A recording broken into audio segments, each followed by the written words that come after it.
దేవునికి మహిమ కలుగును గాక. మరి ఈరోజు 17వ తారీఖు ఆగస్టు ఆదివారము. ఒక చిన్న వాక్యం వినిపిస్తున్నానండి. మీరందరికీ షేర్ చేయాలని నేను కోరుకుంటున్నాను. మీకు వచ్చిన వాక్యమే ఆదికాండము 1వ అధ్యాయము 26వ వచనం చదువుకుందామండి. నేను చదువుతున్నాను, మీరు శ్రద్ధ కలిగి వినండి. ఆమె దేవుడు మన స్వరూపమందు మన పోలిక చొప్పున నరులను చేయుదము. వారు సముద్రపు చేపలను, ఆకాశ పక్షులను, పశువులను, సమస్త భూమి మీద ప్రాకు ప్రతి జంతువును ఏలుదురుగాకని పలికెను. దేవుడు తన స్వరూపమందు నరుని సృజించెను. దేవుని స్వరూపమందు వారిని సృజించెను. స్త్రీనిగాను పురుషునిగాను వారిని సృజించెను. దేవుడు వారిని ఆశీర్వదించెను. ఎట్లనగా, మీరు ఫలించి అభివృద్ధి పొంది విస్తరించి భూమిని నిండించి దానిని లోపరుచుకొనుడి. సముద్రపు చేపలను, ఆకాశ పక్షులను, భూమి మీద ప్రాకు ప్రతి జీవిని ఏలుడని దేవుడు వారితో చెప్పెను. దేవుడు, ఇదిగో భూమి మీదనున్న విత్తనములిచ్చు ప్రతి చెట్టును, విత్తనములిచ్చు వృక్ష ఫలము గల ప్రతి వృక్షమును మీకు ఇచ్చి ఉన్నాను. అవి మీకు ఆహారం అగును.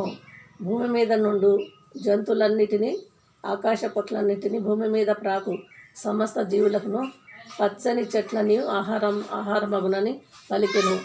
ఆ ప్రకారము దేవుడు ఆ ప్రకారం ఆయను.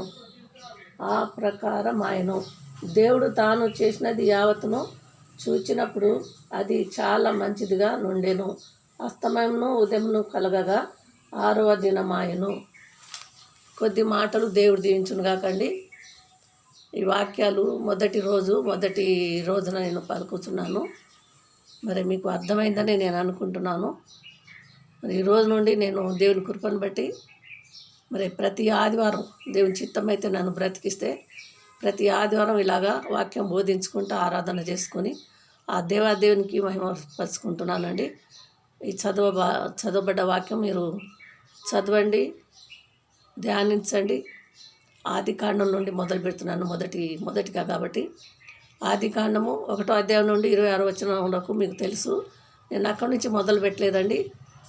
26వ వచనం నుండి మానవుని దేవుడు ఎలా చేశాడు దాని గురించి నేను మొదలుపెట్టి మరి 2వ అధ్యాయం వరకు చదివినాను. ఈ మాటలు దేవుడు దీవించునుగాక.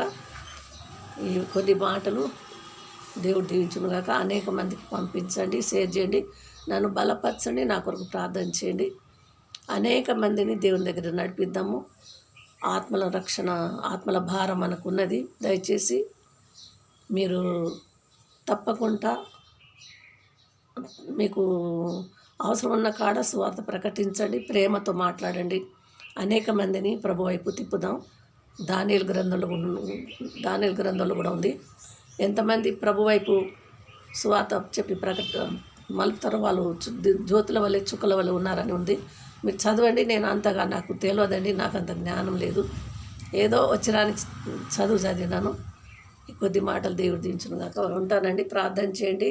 ఈ రోజు నుండే నేను వాక్యము మీకు వీడియోలో చేస్తున్నాను. అందరికీ మీరు పంపిస్తారని కోరుకుంటూ ఈ కొద్ది మాటలు దీవించును కాక. ఆమె నా కొరకు ప్రార్థన చేయండి.